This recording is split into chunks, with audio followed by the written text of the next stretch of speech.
I'm Christina, 25 years old, and I mostly keep to myself. Even though I have a job or study, my family might think I don't because I don't talk about it much, especially my brother. How did I end up like this? Well, it all goes back to my time in middle school when I started feeling like I couldn't trust people. It's not just one thing that caused it, but mostly because I felt ignored. I guess people didn't find me interesting because I was always into machines. I've always enjoyed messing around with computers, and I was pretty good at it, which helped out at home. But then my school grades dropped because I spent more time with computers than with friends, and my parents got worried. When I finished elementary school, my parents started telling me off, saying, "Stop spending so much time with those machines." During middle school, as my parents kept scolding me, I started feeling like I shouldn't pursue my interests. So whenever I have free time from school, I'd hide in my room to avoid my parents, cutting off contact with the outside world. This made more people think I was strange or risky, and I started feeling isolated even at school. The only person who supported me was my brother Keith. He always knew how to cheer me up and keep me going. With his help, I finished school. But I didn't go to high school. Instead, I did computer jobs from home. When I was about 16, I got a part-time job, and with the money I earned, I bought old computers to take apart and rebuild from scratch, just the way I liked. My hobby became a business opportunity, and by the time I hit 20, I was making and selling computers. Soon, I started my own business, offering affordable computers, and became quite well known. By the time I turned 25, I'd made a decent amount of money. I even started contributing $2,500 to my parents' household each month and still had money left over. Even though I tried explaining my job to my parents, they didn't get it. After a few arguments, they decided that as long as I could support myself, they didn't mind what I did. This meant they stopped interfering and I could live as I pleased at home. But my brother still didn't think much of me. My brother used to be my ally, the one who understood me best when I was in school. He was really kind. But maybe he got tired of his sister, who was still at her parents' house tinkering with machines even after turning 20. Over time, he started treating me harshly whenever he saw me. Since I didn't keep quiet about it, we ended up having more conflicts, and now we're not on good terms. Things got even worse after my brother got married. His wife, who we'd known since high school, never really liked me. After hearing about me from my brother, she didn't want to be my sister-in-law and seemed to influence my brother against me.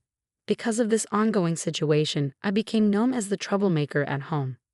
Even though I stayed in my room most of the time, I felt my heart breaking from all the hostility directed at me, which was different from my parents' concerned words. Suddenly, my parents' home, once a cozy sanctuary despite the criticisms, turned into a hostile environment. I no longer felt comfortable there, and it seemed like my parents were being swayed against me while my allies disappeared. Even though I had my own income and contributed to the household expenses, my brother and sister-in-law, who didn't understand my work, saw me as a burden. They started talking about kicking me out and taking over the house. Feeling disconnected from my brother and his plans, I figured leaving wouldn't make much of a difference. Once I found a new place, I wouldn't have to contribute to household expenses anymore, which meant I could save that money instead. It was kind of a silver lining. As I was thinking about moving out, my brother brought up the topic of inheritance out of the blue. He seemed to think that our parents' financial comfort, despite my lack of a traditional job, was due to their wealth. So when the idea of me leaving came up, he suggested, "Since we'll be taking care of Mom and Dad, we should inherit their assets. You should give up your share of the inheritance." But the truth was, the reason our parents could enjoy their lives without working was because I was covering their living expenses. I didn't think they could manage without that money, but my brother saw me as nothing but a burden in my room. Despite feeling like leaving was the best option, I decided to ask one more time out of kindness. "Are you really okay with me leaving?" I asked. My brother just laughed and said, "We'd be happy if you left already."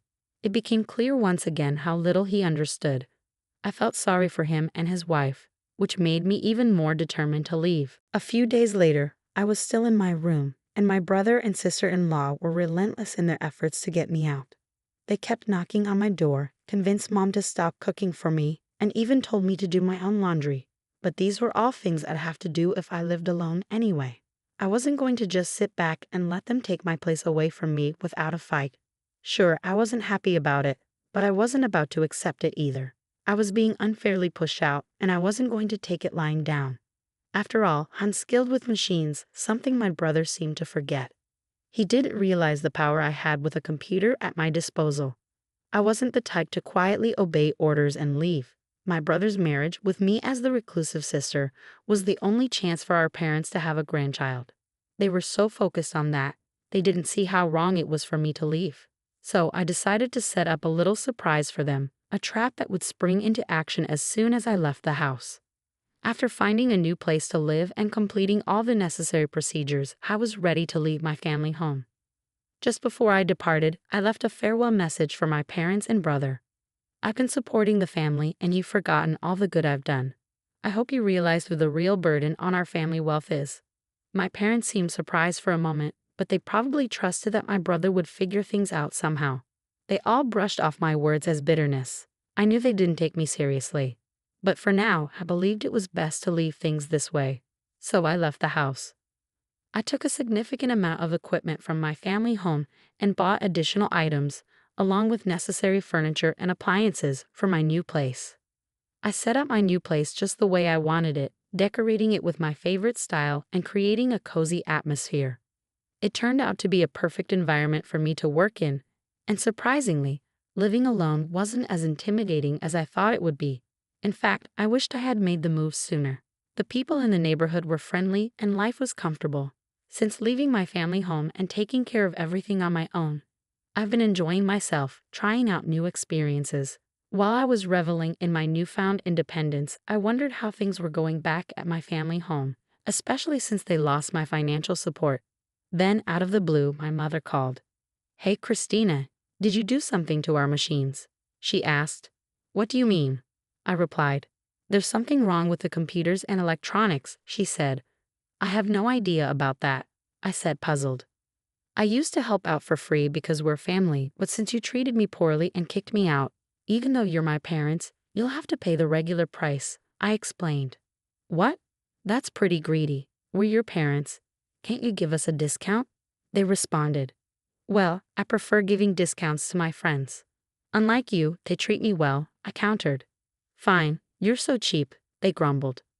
Internally, I sighed with relief that another trap hadn't been triggered and dealt with the situation calmly. But my mother didn't seem to appreciate my response. She abruptly hung up, behaving like a sulking child, and even sent a spiteful email implying that mean people lose friends. It made me question who was acting like the mature one. Frankly, it seemed self-centered, if not downright selfish. As for what I did to the family computer, I simply restored all the adjustments I had previously made for free back to their original settings. To someone unfamiliar, it might seem like the computer malfunctioned on its own.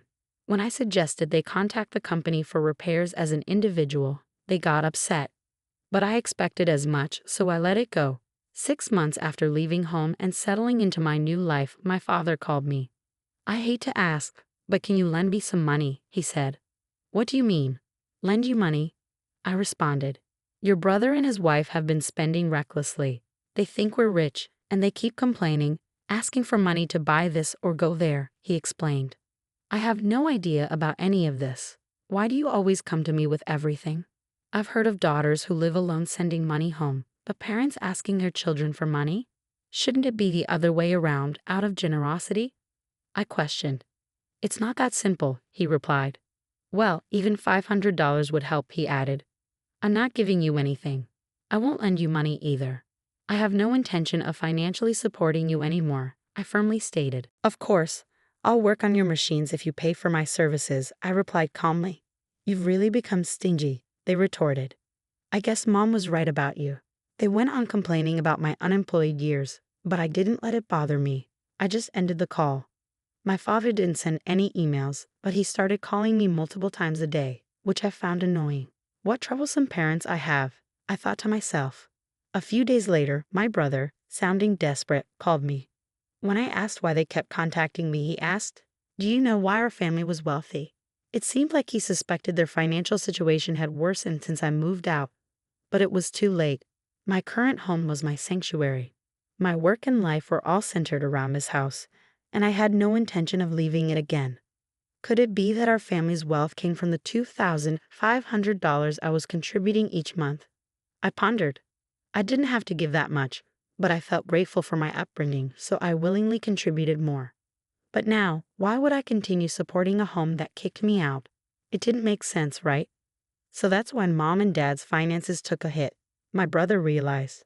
I'm sorry, but even if you asked me to come back, I have no intention of doing so, I replied firmly. I understand now that what happened was wrong. I'm sorry, but it's too late for apologies. I have no plans to have any involvement with you in the future. Please don't call me anymore. Hey, wait, my brother protested, but I ended the call. When I left home, I made a vow never to be drawn back into their drama. Forgiving them wasn't something I could do easily. I decided to cancel my cell phone contract to avoid the constant calls. 5 years have passed since then, and I've moved on. I got married and started a new chapter in my life. My partner is in the same line of work as me, so he understands my lifestyle and helps out with household chores. Although I thought about reaching out to my parents since they're technically family, I felt it was too late. I hadn't made any attempts to reconnect. However, my husband expressed an interest in meeting my parents and learning about their current situation. To gain insight, I hired a detective to investigate. What we discovered was shocking. My parents, desperate to maintain their lifestyle and keep my brother and his wife tied to the family home, had accrued a mountain of debt from various lenders. With no hope of repayment, the debt continued to grow with accumulating interest, leaving them in a dire situation. The debt from my parents alone exceeded $100,000, and their house had been used as collateral. Now, where our family home once stood, there's only an empty lot. Although I felt a twinge of sadness due to my sentimental attachment to our family home, I couldn't help but think that my parents were facing the consequences of their actions. I decided to look into my brother's current situation. It appeared that my brother had suggested a divorce due to his wife's extravagant spending habits, but she vehemently opposed the idea. They were now embroiled in a drawn-out divorce lawsuit, which was draining both their time and finances. His wife had hired a lawyer and was resisting the divorce, refusing to let go of my brother, leaving them at an impasse. Despite rumors, my brother and his wife hadn't yet had children. To confirm, I sent the detective to the hospital where they were being treated. It turned out my brother was indeed infertile, nearly incapable of producing sperm, making natural conception highly unlikely. My parents, who had pinned their hopes on having grandchildren from my brother and his wife, were disappointed and ended their cohabitation. The family home had to be sold to settle the debt, marking the sad state of my family. This distressing reality became apparent after a cursory investigation. It was evident that engaging with them in this condition wouldn't be beneficial for me or my husband. Now, I have a loving husband, 4 children, and a dog. We've purchased a spacious home and are living the life my family once dreamed of. If they were aware of our situation, they might try to exploit it, which I couldn't bear. As soon as I learned about this, I went to the local office and arranged for my personal information to be accessible only through formal disclosure requests. I made a conscious effort to keep my distance from them and asked my husband not to engage with them regarding our marriage. Although he seemed disappointed at first, after explaining the situation, he understood and hasn't brought it up since. I hope that once things settle down at my family home and a time for reconciliation arrives, I can rebuild a relationship with my parents and brother.